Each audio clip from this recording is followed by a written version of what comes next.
Nós por awak também que o senhor Raison do Nascimento sali anto a exigir desculpa de senhor Mike de Mesa em tudo o qual passa na sala de parlamento. Nós por awak que está algo sumamente dramático, mirando com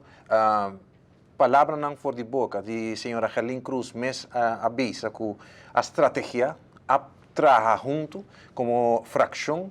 Que estratégia também está para a papia do parlamento, onde nós estamos tanto sua persona e também a razão do nascimento está sali e está papia com o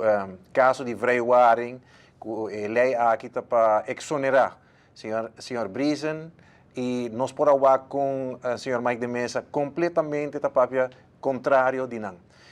Tirando-nos completamente para o bus e lá não sofre vergonha sobre nós por WAC com uma estratégia para ganhar, para mim quer de um momento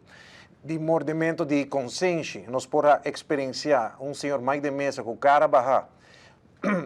papiando alguma coisa verdadeiro de momento aí sacando a realidade dia carta de lo qual que está papiando de uma coisa visa que assim é que carta aqui ela exonera lo qual está senhor Eddie Brisen pero a carta aqui que agora apresentar inicialmente para o senhor Dangi Odeberg, ministro Dangi Odeberg, está a verzoek. Em realidade, lo qual que nós por WAC Sakita é carta onde nata leg vast estabelece 5 pontos onde nata exonera senhor Brisen eta hopi duidelijk eta hopi dona hopi claridade que den ponto 5 eta bisa que nunca mais não por bem back na caso não por lanta caso de nenhum tipo de excusa of kiko comportar não por eta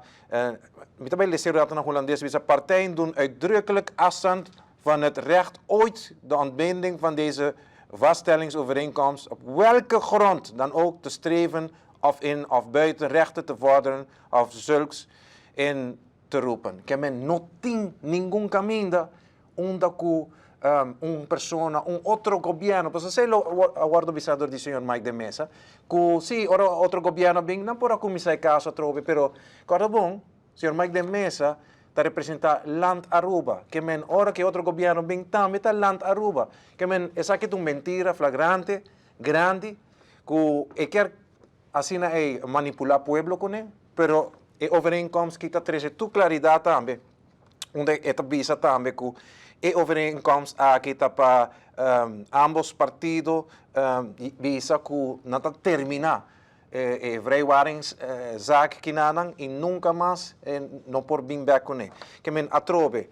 ora nós estamos com AVP do parlamento hopi slap, pois não está apresentando, não está tem nenhum documento, nós fazemos nosso trabalho, nosso huiswerk, onde tudo o qual que nós está visa está substanciado de evidência e documentos, algo hopi importante.